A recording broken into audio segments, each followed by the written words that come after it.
You know, when we're young, there's this strong belief that family will always be there for us. It's comforting to think that our kids, our siblings, even our spouse will somehow always stay close, always ready to lend a hand when we get older. But what if that's not the case? What if life takes a turn and one day you find yourself standing alone? The truth is, life doesn't always follow the script we imagined. I was recently reading a report that said over 3 million older people in the UK now live completely on their own. That's nearly 30% of the elderly population, and that number's climbing every single year. So statistically speaking, there's a good chance that either you or I, or someone we love, is going to be living alone in their later years. And let me tell you a little personal story. My aunt, her name's Margaret, she's 92 now. She lost her husband Charles more than 15 years ago, and ever since she's been living independently. She has a couple of kids, but they're scattered across different parts of the country, busy with their own lives, their own careers, raising their own families. Margaret has built a life where she doesn't depend on anyone, and looking at her, I realized something important.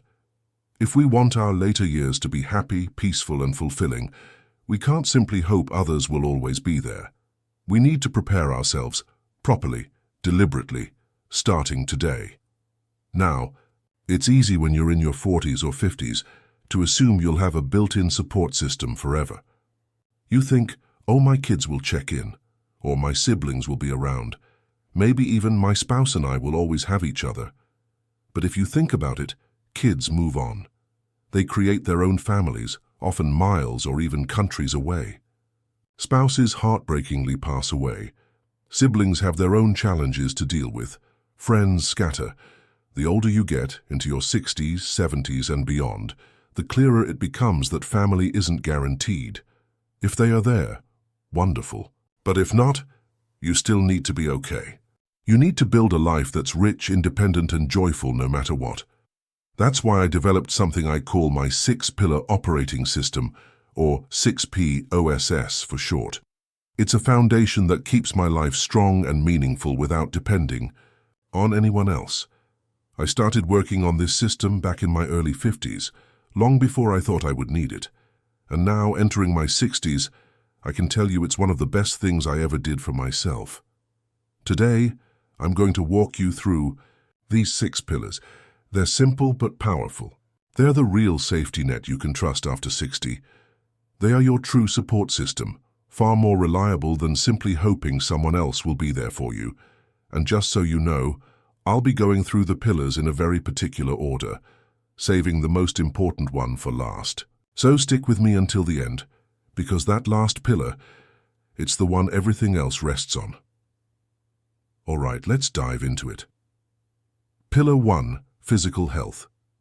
Your body is the foundation. I'm starting with this because, frankly, if you don't have your health, the rest of it doesn't matter. You know, when I was in my late 30s and 40s, I took my body for granted. Too much processed food, too many late nights, not enough movement. I always figured I'll deal with it later. Well, let me tell you, later shows up a lot faster than you expect. A few years ago, I had a bit of a wake-up call. I had to undergo surgery to have my gallbladder removed, and that whole experience at the hospital stays, the slow recovery, made me realize just how fragile things can get if you're not careful. It wasn't just the surgery itself. It was the months afterward. Rebuilding strength, regaining stamina. It humbled me. Today, I prioritize my physical health like my life depends on it, because it does. I don't mean running marathons or punishing yourself at the gym either. For me, it's about the basics. I strength train 3 times a week.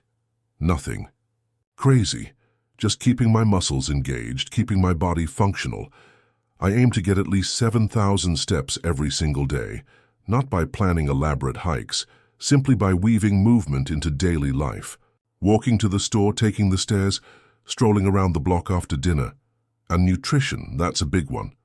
I shifted away from heavy processed foods and towards a diet rich in fruits, vegetables, healthy fats, and good proteins. I don't obsess, but I'm mindful, because what you eat feeds your brain and your body. The goal isn't just to avoid disease, the goal is vitality. You want to be the person who can still travel, still walk unaided, still garden, still dance when you're 80 or 90 years old. Not the one stuck indoors, trapped by a body that failed too soon. If you're listening to this right now and you know you've been putting health on the back burner, hear me. It's not too late. Start small. Walk 10 minutes a day. Swap one unhealthy meal for something nourishing. Build from there. Your future self is begging you to take your health seriously today. Pillar 2. Mental flexibility. Keeping your mind open. Now let's talk about the second pillar, and it's just as crucial, your mindset. Look, aging is inevitable, but becoming rigid, close-minded, out of touch, that's optional. I've seen so many people, good people, slowly shrink their world as they get older. They stop learning. They resist change. They scoff at new technology, new ideas, new ways of living. And before they know it, they're trapped inside a very small, very lonely world. I don't want that for myself. And I don't want that for you. One of the things I committed to in my 50s was staying mentally flexible, learning something new every month, even if it's small, exploring new tools, whether that's learning how to use a smartphone better, dabbling in video editing, or even understanding a bit of cryptocurrency. Not because I want to invest in, but because it's part of the world now. When I come across a new concept or something I don't understand, I don't dismiss it. I jot it down in my notes app on my phone and look it up later. I stay curious. If you don't use your brain, it's just like your muscles. It atrophies. It gets weaker. But when you keep learning, questioning, experimenting, your mind stays sharp, adaptable, and alive. And honestly, isn't that how you want to be remembered? As someone engaged with life right to the very end? Technology, culture, even the way we communicate, all of it will keep evolving. Don't be left behind. Lean in, adapt, stay open. It's one of the greatest gifts you can give yourself. Pillar 3. Financial independence. Your freedom, your power. Now this one might make some people a little uncomfortable, but we need to talk about it. Money. Too many older adults rely heavily on others financially, whether it's their children, the government, or some distant inheritance that may or may not come. Let me be clear. Your financial independence is your power. It's your freedom. It's what allows you to make choices, live with dignity, and avoid becoming a burden, or worse, feeling like one. I've never been wealthy, not in the traditional sense, but I made a decision in my 50s that I would never put myself in a position where I had to ask anyone for money unless it was a true emergency. I downsized my home. I cut out expenses that didn't add value to my life. I focused on saving and investing, slowly, consistently. And here's a truth most people won't tell you. After 60, you don't need as much as you think. What you need is clarity. What do you actually spend on? What brings real joy and what's just clutter? I started tracking every single dollar for 6 months. I used a simple spreadsheet, nothing fancy. And you know what I found? Almost 40% of my spending was going to things I didn't care about. Impulse purchases, subscription services I forgot to cancel, dining out, not for pleasure, but because I was too lazy to cook. I cut ruthlessly, not to punish myself, but to buy back my freedom. Today I live well within my means. I've got a small emergency fund, a few low-cost investments, and most importantly, peace of mind. And if you're younger and listening, start now. Even saving $50 a month can snowball. The point isn't the amount. It's building the habit. Pillar 4. Social fitness. The power of weak ties. Okay, let's get into something people often overlook. Social fitness. We talk a lot about physical fitness, but your social life, it needs regular workouts too. Now, I'm not talking about deep, lifelong friendships here. Of course, those are important. But what really surprised me in my 60s is the power of weak ties. Let me explain. Weak ties are the casual connections you have with your barber, the lady at the grocery store, the barista who remembers your name, the neighbor you wave at during your morning walk. These interactions seem small, but they add up. They create a sense of belonging. They tell your brain, I'm still part of the world. There was a study, I think it was from the University of British Columbia, that showed people who have more weak tie interactions during the day reported higher levels of happiness and lower levels of loneliness. So I make it a point now, every single day, to have at least 5 short social interactions, even if they're just hellos. I compliment a stranger's scarf. I chat with the guy delivering the mail. I make eye contact. I smile. And you know what? My days feel fuller, less empty, more human. Social fitness isn't about having a million friends. It's about staying connected to the fabric of life. It's about being seen and seeing others. Pillar 5. Purposeful routine. Structure creates strength.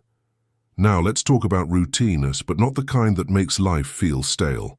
I'm talking about purposeful routine, the kind that gives your days meaning.